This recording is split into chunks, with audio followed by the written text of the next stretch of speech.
Welcome, conversing listeners. What is the credibility of the faith in a time like this? The Rethinking Church Initiative is launching a new podcast called Credible Witness. I'm Nikki Toyamasito, and this is Credible Witness, a collection of stories and wisdom from faithful people wrestling with and bearing witness to the credibility of Christian life today. Each episode is an invitation to listen generously and courageously to one person, navigating social tension and moral complexity, negotiating doubts, struggles, and fears, overcoming obstacles and pursuing justice, and living out the convictions of their faith. And every voice reminds us that the church is called to be a credible witness to Christ, a living reality of hope, justice, truth, and love. It's a beautifully rendered collection of stories that reward a courageous and generous listening. So please check out our show notes for links to the Credible Witness podcast feed, as well as crediblewitness.us. I'm hoping that you'll subscribe today, and I believe you'll be deeply encouraged by the series of episodes to come. Thank you for listening courageously with me, and may God bless this new effort. Conversing is produced and distributed in partnership with Comment Magazine and Fuller Seminary.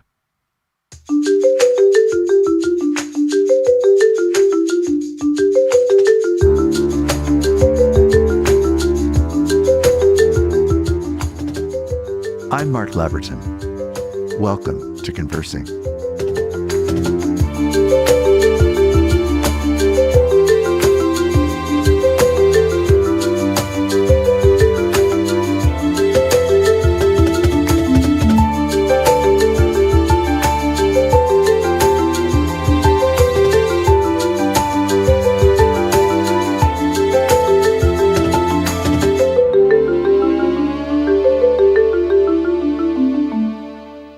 I'm excited today that my guest on Conversing will be Dr. Terence Lester. He's a storyteller, a public scholar, a speaker, a community activist, and an author. In his book, From Dropout to Doctorate, he tells the story of his own journey from being raised in a very challenging, impoverished background in Atlanta, Georgia, all the way to the point of fighting and earning and living and struggling his way to the point where he actually earned his own doctorate with a concentration in public policy and social change from Union Institute and University. He's been part of many other efforts. Principally, one of the programs that he leads as the founder and executive director is called Love Beyond Walls, a nonprofit organization on raising awareness about poverty and homelessness, as well as on community mobilization. I couldn't be happier to have him today. Dr. Terence Lester, welcome to Conversing. Dr. Mark, I'm eagerly excited about our conversation, but man, your reputation precedes you, and we have some mutual friends, and I'm just honored to be in the company, right, of all of our friends and to meet you on this podcast today.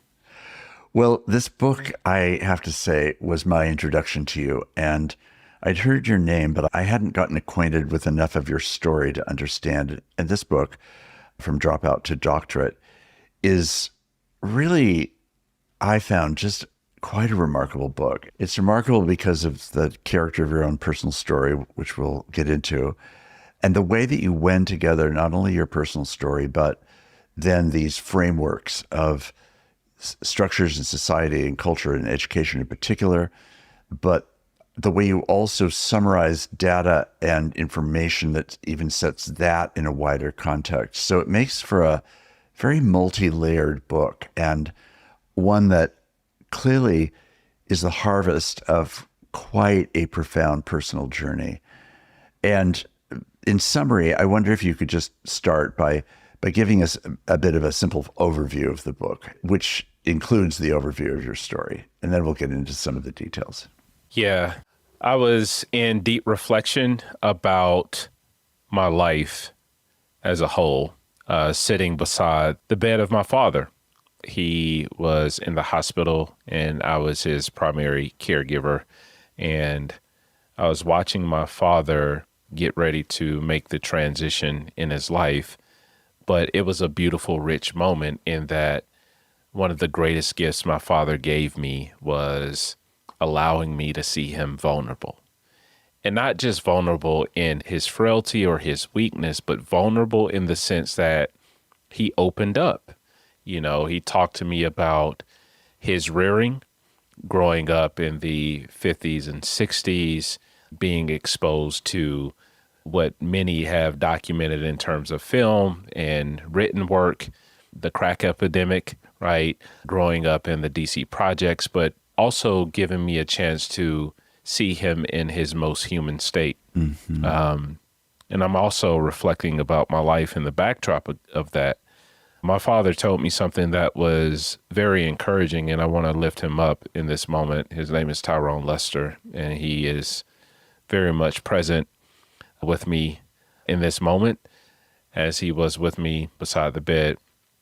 But he says, you've been able to accomplish something that I wasn't fortunate enough to accomplish, and I'm proud of you. Those words from father to son, although we have a history that is littered with so many layers, made me so deeply appreciative of not only my resilient journey in growing up on the southwest side of Atlanta in poverty, being exposed to trauma very early, was a part of a gang, which later ended my relationship with it, became a high school dropout, and also ran away from home, experienced a brief moment of homelessness, and not really having tangible male figures that could give me a clear pathway into understanding how higher education could become a source of access to overcoming some of those challenges. So I'm thinking about this while talking to my father, but I'm also thinking about the backdrop against the social context, right? I grew up in the 1980s and the 1990s. I mean, this is post-civil rights, but it's also very much a part of the, I guess, the rise of the Black community saying we are proud of our existence, our Blackness, right? You remember in the 1990s, we start to see this surge of just, I'm Black and I'm proud, these types of statements. We're beyond Negro, right? But we also start to see the riots, right, around the Rodney King beatings that was captured on video, which I would consider the first viral social media clip that never made it to social media, right? Yeah, that's right. And then, so I'm thinking about that, but I'm also thinking about how the residue of Jim Crow era, right? You know, Black codes, the early 1800s, late 1800s, all of that is feeding into this moment that I am actually inheriting, right, as a young Black boy, right? And so for the first time, I'm reflecting on not only my accomplishments as, you know, a PhD defending my dissertation, but through a real lens, I'm trying to understand how public policy has influenced social living conditions, has created the environment where trauma exists, right, firsthand, or impoverishment, and poverty is a form of trauma, and how that produces some of the outcomes that we see. So I'm grappling with all of this, and when I decide to write this book, I am charged to not only use this space as a way to grieve, to honor my mother and my father and their contributions to my life, to the divine, my faith, and to the community that helped me to overcome a lot of these systemic barriers that many don't get a chance to actually escape, and how I have taken all of that and seen this as capacity building for me to serve, right? And this is what I'm trying to wrap together in this text. Right. Well, I think you do an amazing job. It struck me as I was reading the personal narratives of the opening bunch of chapters, and it's a narrative throughout, but especially as you're kind of setting the original terms of your early childhood and the community you were living in and everything that was going on. It just felt like a person who was just caught in a thicket of 1,000 things that were wrong. and in any given direction, whether it was your family or the school system, or whether it was friends and neighbors, whether it was gang members, whether it was siblings, whether it was relatives, whether it was the government.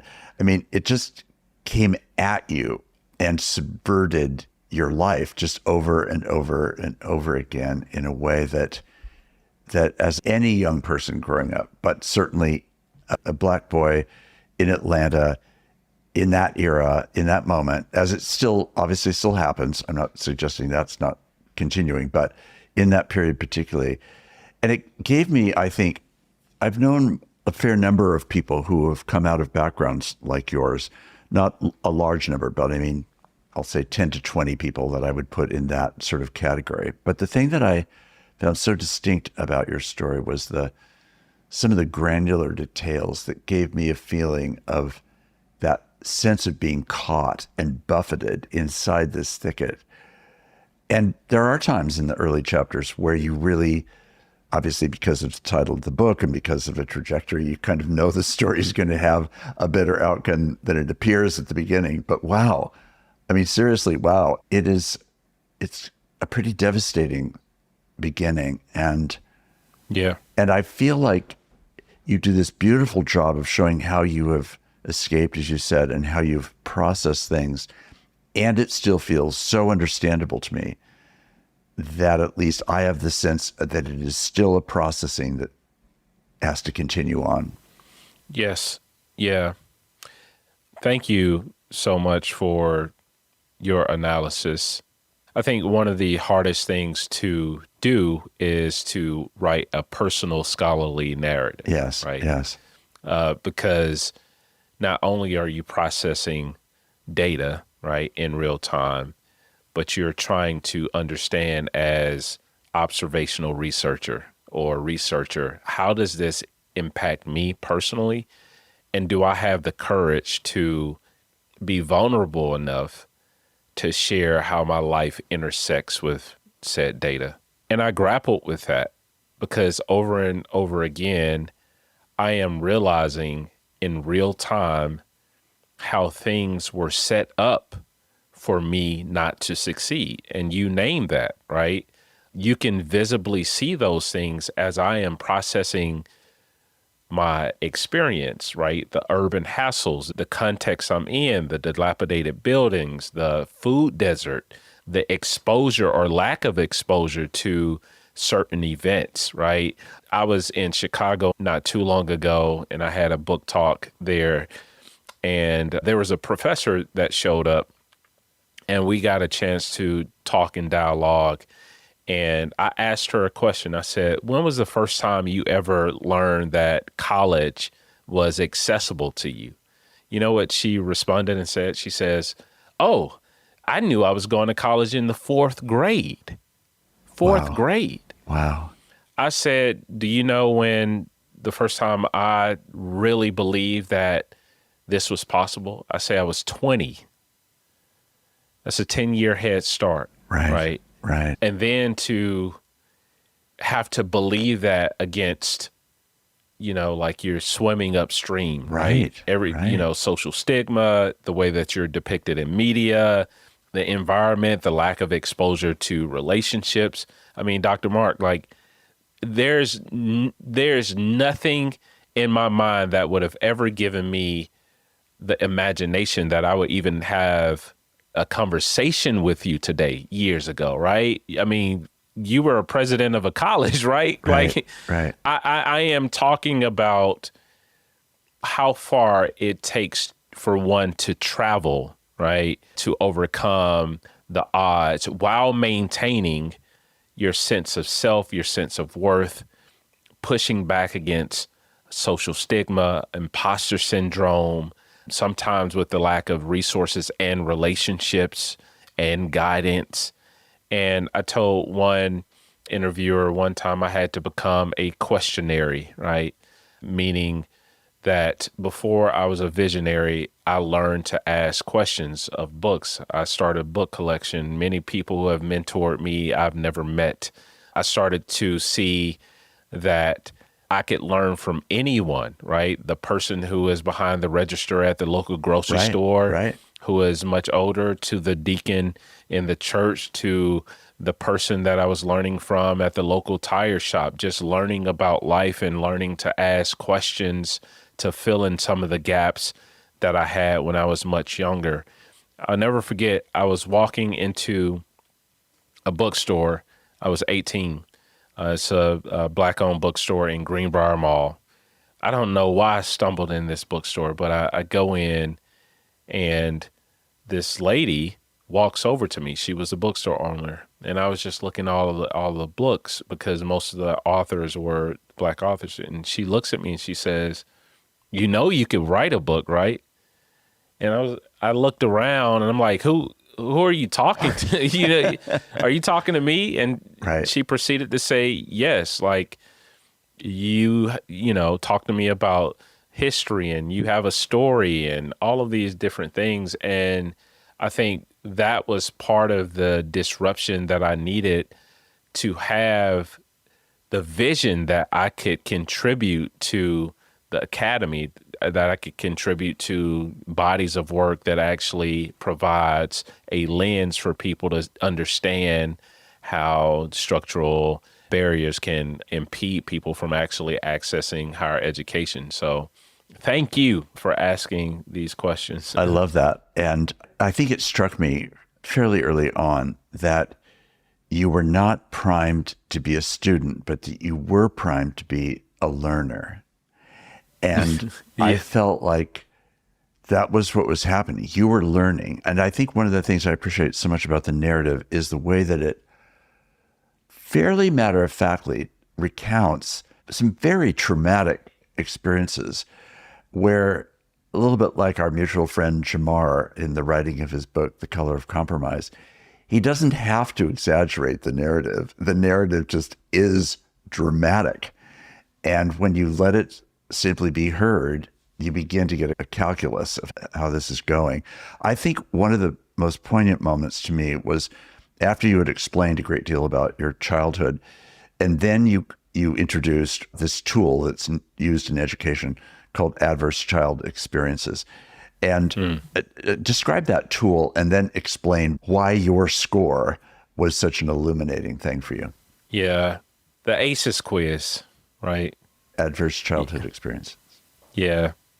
Most people who are in the helping profession would know, social workers, case managers, clinical counselors, and most times these quizzes are actually given to people to actually understand, the stressors that a child has experienced. And normally these quizzes are given to people, I would say, below the age of 18 and below, right? Sometimes it can go into young adulthood, 24 and below.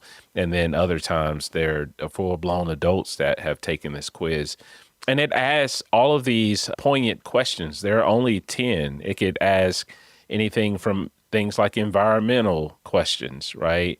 Have you ever been around the use of drugs, or have you ever been abused? Have you had a parent that has gone to prison? Or it can ask you more, questions that are very personal about maybe physical harm or things like that. And what it is actually getting at, it is trying to understand your exposure to trauma, right?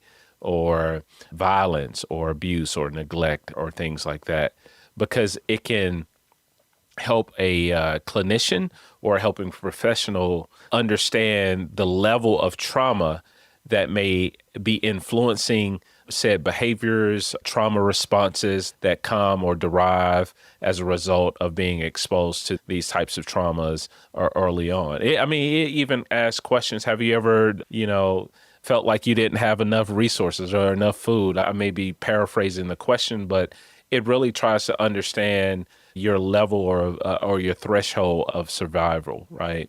But there's a history to this because, when the ACEs test was first designed, it was designed by a medical doctor, and that medical doctor who was working for Kaiser at that moment was actually trying to study obesity, right?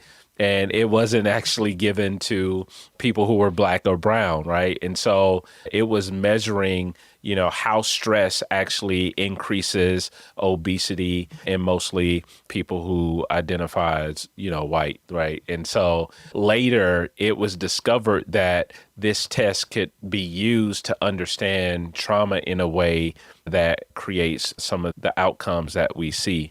And I named that because I've been in conversation. I have friends from all walks of life, and some of my friends who do not look like me, I've asked them some of the questions, or they've taken a test, and some of them will score 0 or a 2, right? Or sometimes a 3 or less. But I scored a 10 out of 10, right? A 10 out of 10, a 10 out of 10. And, it is one thing to score 10 out of 10 and not be in a place where you have survived, or you become a survivor, or you have overcome, or you have had access to a therapist and all of these things to do the type of inner work that gives you the best chance to practice and embody what healing is. Because as you said earlier, this is an ongoing journey. Right.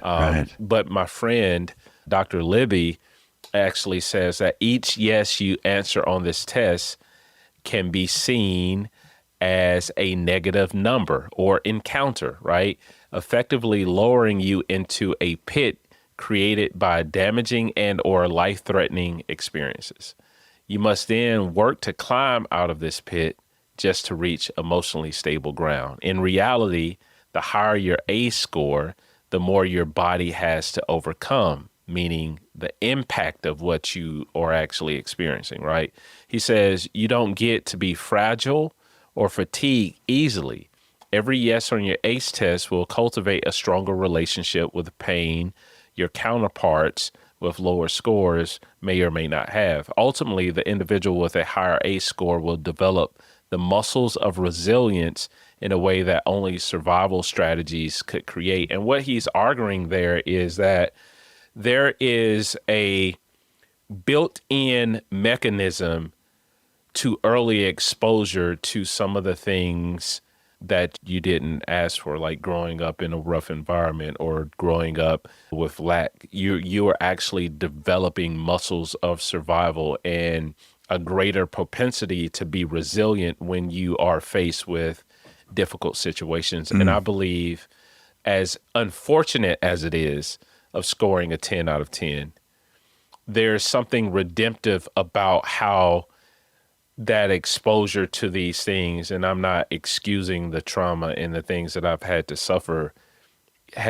gave me a sense of resilience and reality that was redeemable to be used to get to where I am, and also to be used towards the work that I'm doing now. Like when I see someone who is unhoused, because I can feel it, I can embrace that person with greater compassion, understanding what it feels like to be judged or labeled. When I see someone who goes hungry, I have a greater capacity to embrace that person with the love of God and see that person truly, because I understand the pain of that. When I see a single mom who is struggling, right, or a family sleeping out of a car, I have a greater capacity to care deeply about that, not just based on my faith, but based on the fact that I saw my mom overcome the same challenges. And so because I've had close proximity to that,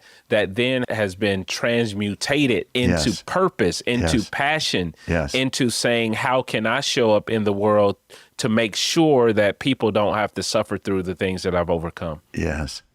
When I was reading that section of the book, I had this image in my mind of a large frame that held your 10 out of 10 score and your diploma with your PhD in the same frame. And that it felt as though, in a way, what you were saying is, I had to overcome the 10 out of 10 over here in order to be able to obviously achieve the PhD. But what you're also saying, and you indicate in the book, is that when it can be harvested, which it often can't be harvested, It's like it's Right. 10 out of 10 is devastation, period. There's nothing harvestable left. In your Right. case, by God's grace, there was a way that eventually is being harvested Yes. and enabling you to actually do the PhD Yes. for all of the demands that it required. Yes. But you had faced so many harder things than doing a PhD that is such a significant achievement. It's just incalculably bigger to me because of where you had to start.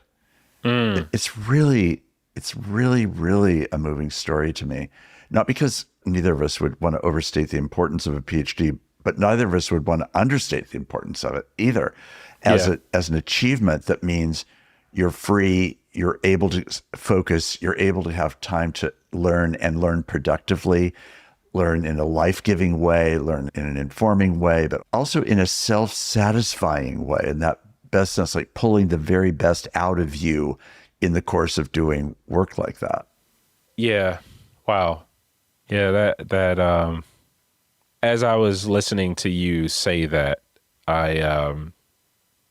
it reminded me of something that I wrote in my very first traditionally published book, I See You. Yes. How Love Opens Our Eyes to Invisible People. I was in the community where I grew up, and I was in a mall that is in that area. And I was leaving the mall, and I saw a father holding the hand of his child, and they were walking across a parking lot. Two things stood out to me. One, public transportation, right? That there was no car. I don't know how far this father and child lived from the mall, but they were walking. And just the metaphor of transportation and how, you can have mobility in a way that it takes you to different exits and destinations and things like that, right? And how, there was a possibility that the exposure, right, itself, that the father may or may not have had could be permanent. And not only permanent in the father's life, but what about the seed, the child, right? And it is a privilege to learn, to quote authors and, ask about sources and what is the latest text you're reading, and to grapple with questions that become philosophical inquiries that produces new knowledge, right? Right. All of those things. It is mind-boggling that there are people whom I love that are a part of my community, that it's a possibility that the exposure could be limited, right? And so, part of me doing research and pursuing a PhD was not just about me. Most times people say, well, why all of this education? I say because education is a tool that increases your capacity to serve others. Yes. It's a great answer. I didn't go to get more education to be self-serving. Right. I went to get more education so I could have more capacity to be a better servant of God, right? How can I serve this father? How can I serve this father's child? How can I immerse myself in community and love well from a holistic perspective with more tools, right? Because education is a tool to better understand what things needs to be changed, what kind of questions need to be developed, how to understand the social implications of what may be affecting people that they may not be aware of, right? So I see education as a tool of empowerment to serve better. And I think Jesus, if I could quote Jesus, said it best that, he never came to be served, but to give his life as ransom for many. And when we see Jesus in the text and seeing like these very beautiful short phrases, Jesus saw and Jesus saw, right? The visibility of people that he was seeing also created the opportunity for him to be proximate, which is the way that I'm trying to live my life. There was a story that caught my attention a number of years ago about a public school that was located about 15 blocks from the ocean, but because of the poverty and crime and violence of the neighborhood the school was in, most of these children, and in fact on this one particular day, all of these children were able to walk to the beach, and they had never been to the beach, even though they were 15 blocks away. So they simply, with obviously the teachers and everyone along, they walked from their school to the beach, and it was like discovering a universe at their doorstep, which they didn't even know existed. Right. And, or that if they knew it existed, it was seemingly so functionally far away that it was impossible to imagine going there, right? That was the agony of that story to me. And you saw these little faces on their way walking to the beach, and they literally had no idea what they were going to see and had never seen it, even though they were that proximate. Wow. So this theme of seeing is really profound for me too. And part of what strikes me so deeply about Jesus's life and ministry is exactly as you say, this sense of perception, of actually perceiving what's really might be invisible, might seem hard to get, but he attends to that with such care and then responds to that world out of that kind of care. Yes. And what you're describing is in part that your life experience and narrative yourself was teaching you how to see, but it was also distorting your vision. And then gradually over time, through education, through resiliency, through hard work, through your emerging faith, through the growth in your faith, the people that became mentors and encouragers to you along the way, families that stepped in and saw you fully for who you were and provided some of the scholarship support that you needed. I mean, these are amazing acts of seeing, right? And yes. But it's not just eyeballing something, it's actually perceiving something, and someone in this case. It's so transformative. And your book captures that, in my mind, in such a redemptive and hopeful way without in any way being either presumptuous or being even clear how well and how long that will last, because it all feels so fragile, especially as it's unfolding, right? It feels like it could shipwreck at all kinds of different points, and yet still, by God's grace, by your own hard work, by the sacrifice that you made and other people made, your mom in particular, these are all things that just caused the book to me to be just a deep lesson in seeing. And you have helped me to see more than I would have been able to see without reading your book. And I'm really grateful for that. Thank you. And I thank my mom. I thank my grandmother, women who, I recently said this about my mother's resilience is definitely seen in me. Yes. I saw my mother go to school. The reason I know is because I sat in the hallway, and this was long before online classes, and watched this woman pursue her grad education while working multiple jobs, taking care of 2 children by herself. But I was talking to my mom recently, and she said, when I look back over my life, I don't even know how I did it. All I know is that I wanted to set an example for you and your sister of what was possible. My mom achieved her doctorate in clinical counseling and supervision and just raised the bar so high. And even when there was tension in the communication between her and I, when I was younger and trying to figure out the complexity of family conflict and all of those things, she would always tell me that she believed that education would be a source of strength for me. Like always championing education. And to have my mother show up, right, and to see me walk across the stage to receive a PhD, she showed up to my dissertation defense. And, you know, it is just a beautiful moment of what happens when a mother who has faith, right, and resilience and prays and sows those seeds of possibility, even long before her child, namely me, could see them for himself. Right. I am a product of her never giving up. Absolutely. She is still seeing the fruit of what she sowed in me as a mother. And so, And in your yeah. sister, who also has a doctorate. And yeah, I mean, well, it's my an sister- amazing story. yeah, yeah. You know, it is a story that shouldn't be a rarity, Right. right? Right. And I mean, I hope you take that away from the text.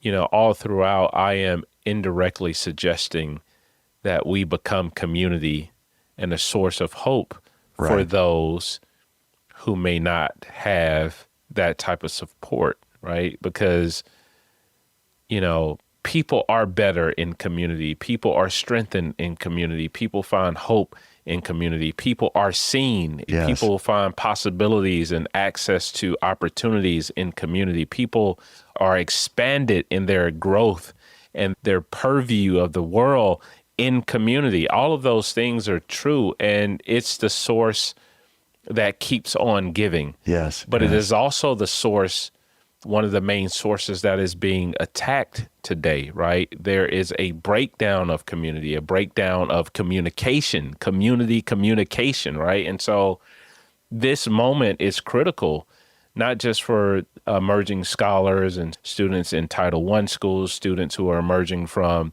locations that may be concentrated with poverty, but we are in I would call or define this moment in a compassion deficit, right?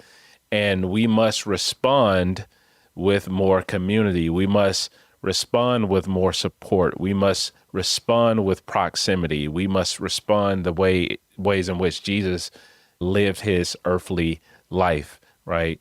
And I still believe in the redemption of how Jesus lived and what he modeled.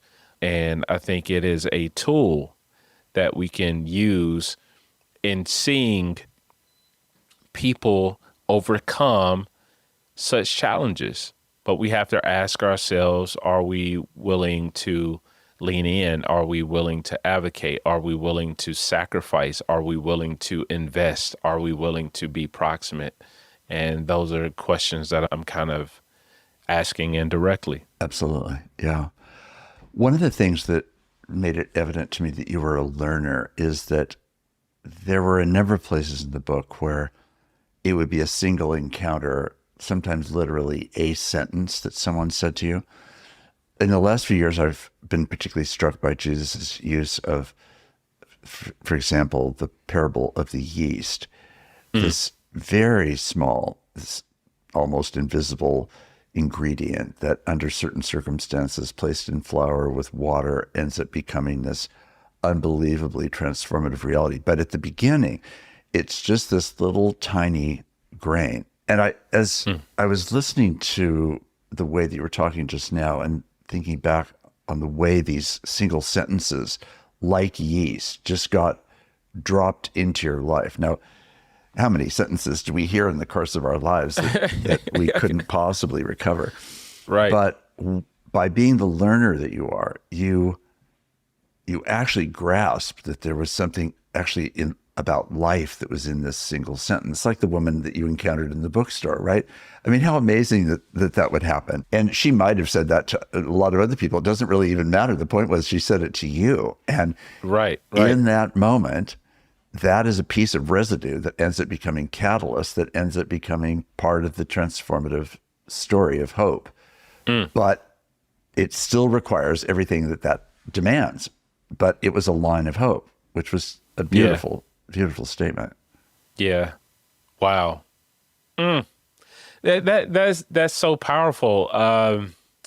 What I heard when you just said that was one, we need to be cautious of how we are speaking to people, right? Yes, that's also true. Right. Amen. Our words build up or tear down, and that is so true. Like, people don't become what you want them to become. They become what you encourage them to become. Yes. Amen. That oh my gosh. Words are life, a life source, like a life source. And most of the sentences that you are pointing to, those were moments of disruption that became sources of life and hope, right? Yes. That there was more, that God was working in my life, right? Yes, right. And that gave me hope, right?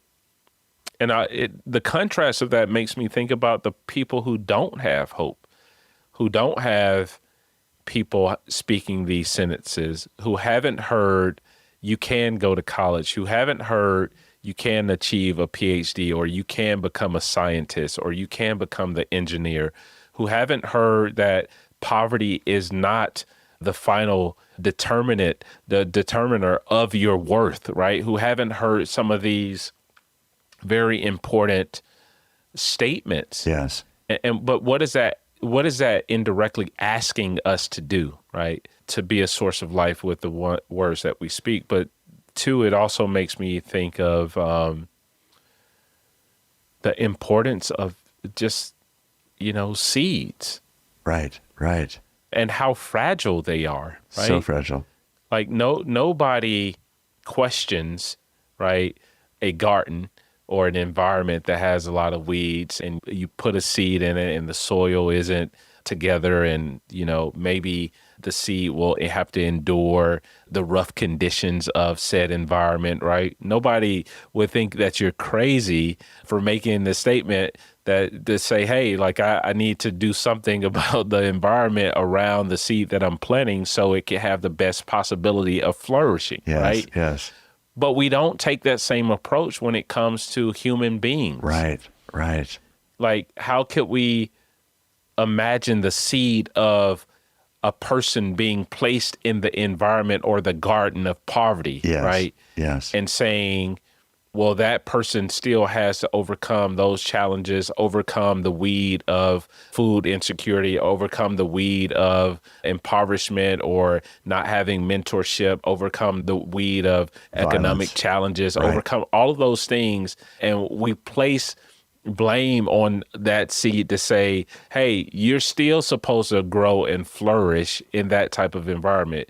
No, like it should caution us to examine what types of environments are we asking people to grow in, Right. but then ask ourselves, what can we do to make those environments better? Where students who are in Title I schools right now, who are experiencing homelessness, who slept in a car the night before or a motel or a shelter, are going into classrooms with all of that trauma and are being asked to learn a lesson that doesn't speak to their existential realities. How can we sit aside and say that student doesn't need free and reduced lunch or need extra meals or need extra support? Right. How could we rob that child from the potential of dreaming, or not even having the type of safe space where they don't have to think about all of what they are carrying into that classroom, right? The same is true with educators. How can we send educators in these types of environments and then strip funding away and say,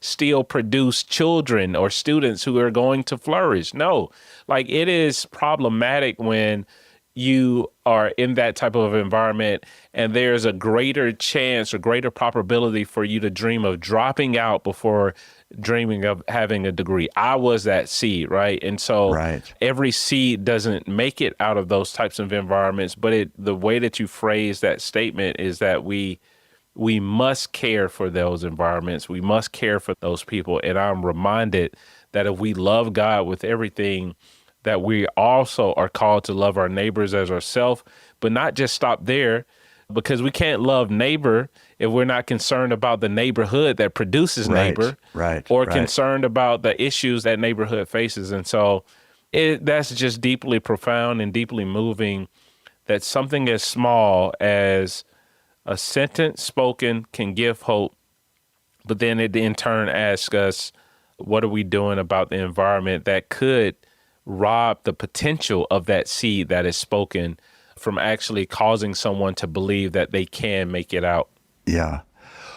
Well, Terence, one of the things that I think was so moving to me in the book too was you were still not what I'll call out of the thicket. You were emerging out of the thicket, but you were not out of the thicket yet. And you had this job in a warehouse with a particularly cruel and just really mean-spirited boss. And he was giving you language for self-hatred, for self-disgust. And the beautiful thing about that part of the story is that by then you were healthy enough that you could really rebuff it, even if you had to tolerate it because you decided to keep your job, but you were clearly able to differentiate. What do you think that very act, because that's often where all of us get hung up, right? With whatever negative language may come our direction.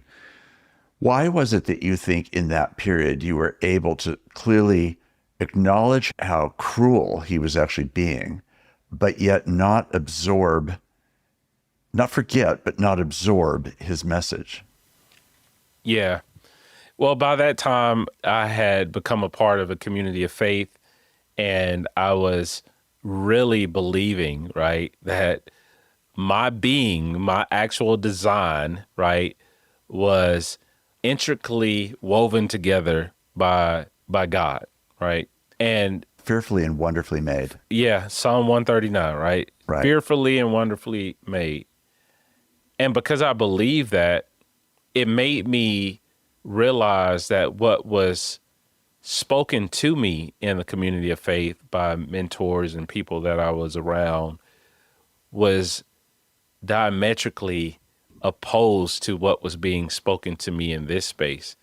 And it made me think, like, this isn't lining up. You know, God says I'm wonderfully made. I'm fearfully and wonderfully made. God says that he knows the number of hairs that are on my head, right? God says that in that while we were still, Christ died for us, like that type of love poured out. And because I believe that more than what was being spoken in that space, it made me realize that I had the courage, right, and confidence in God and my spiritual journey at that moment in my life to resist that, right? To resist the temptation of believing that somebody's maybe insecure, uninformed, lack of awareness in terms of their statements, who was in that place of power, could speak down on me in a way that could have discouraged me to give up dreaming, give up hope, give up my faith, all of those things. Right. But they were such in stark contrast that I was like, this isn't true. Yes. This is not who I am. And I had already made a decision at that moment that I was going to be more than the environment in which I was coming from. And because that desire to be more, to really lean into how God had created me, I wasn't going to allow anything or anyone or any negative statement to stop who God was making me, or like developing me into, right? And I just never let go of that. And it's funny, I eventually was fired from that space. And I, before I was let go for not being liked, right? I told my manager at that time, I was like, one day I'm going to have a PhD. And he told me that I would be better off driving forklifts. And I'm not saying there's anything wrong with people who earn an honest living in doing that, but that was my dream, right? And he tried to squash it with something that he thought was minimum. But Dr. King says, even if your subject and your verb don't agree, you still can be great because you can what? Serve, right? And I just had, this desire to serve with my mind and to serve in community and things like that. And I allowed that statement to motivate me and to get closer in my faith journey. So not only am I a product of people who invested in me, I'm also a product in things that I've had to resist. Right. Because it forces you to become more committed to your convictions, right? Yes, yes. Yeah. Well, when I was reading that part of the story, it reminded me myself of being in a meeting with a junior high counselor.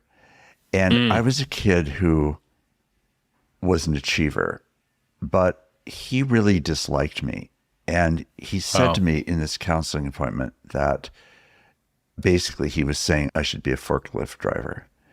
Oh, wow. And he said, it's never going to work out for you. It's just not going to work out for Wow. you.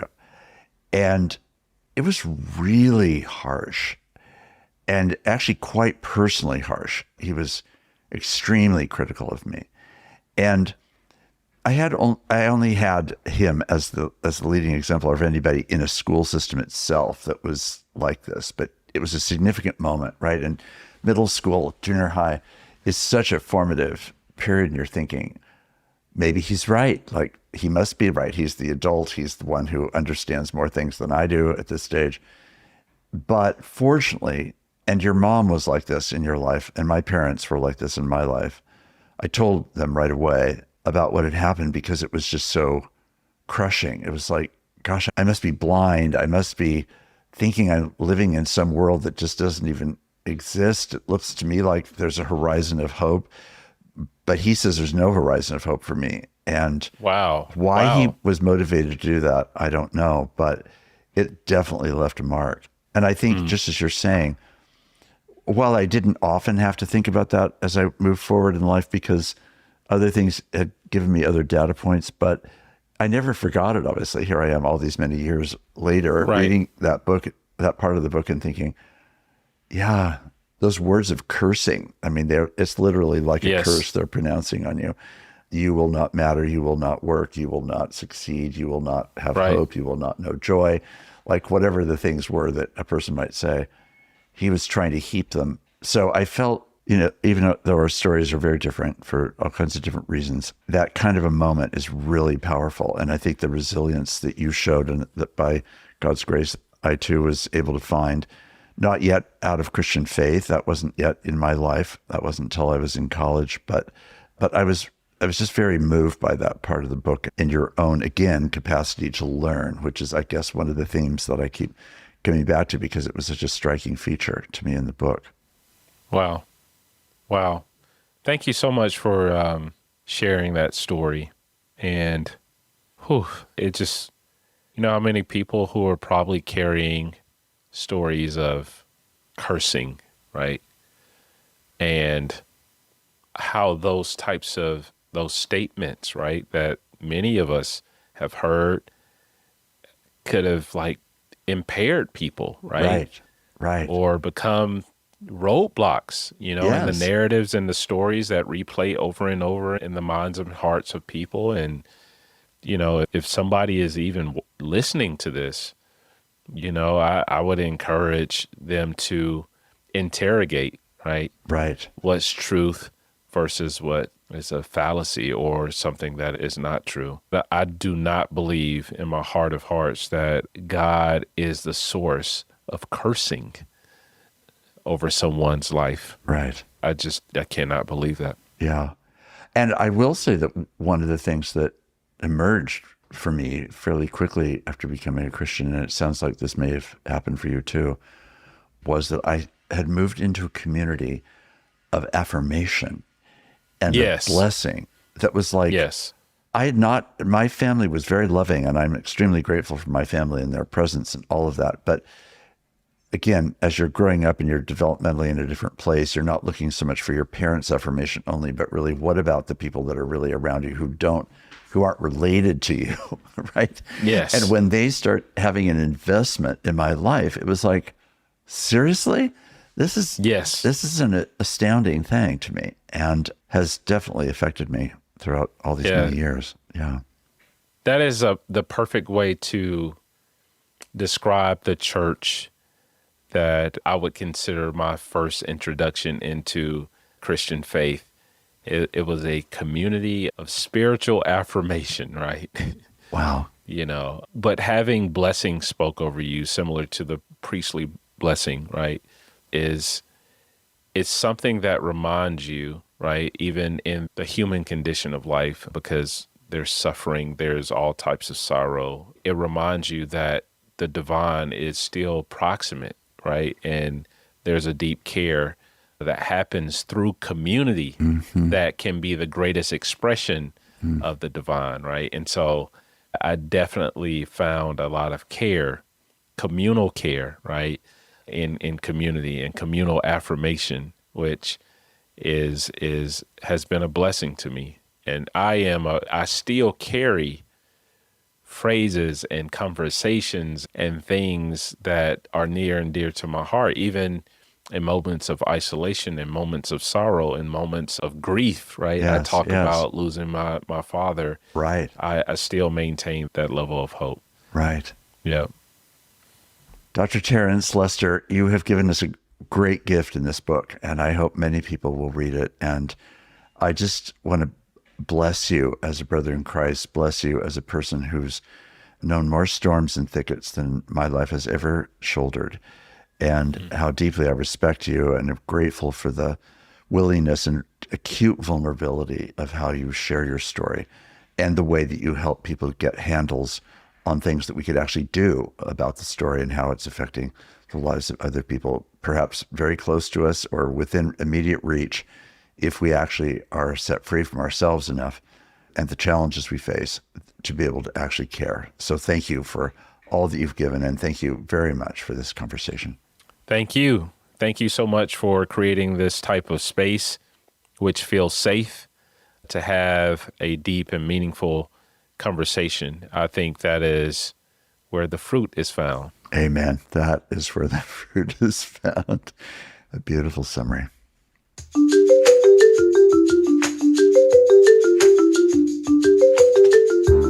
Conversing is produced and distributed in partnership with Comment Magazine and Fuller Seminary. Peter Laberton is our engineer and editor. Evan Rosa is our producer. For more information about Comment Magazine, visit comment.org, where you can subscribe, read the current magazine issue, and browse their archive. Fuller Seminary is an evangelical, multi-denominational graduate institution committed to providing indispensable formational education for diverse Christian leaders everywhere. For information, visit fuller.edu. I'm your host, Mark Laberton. Thanks for listening with me.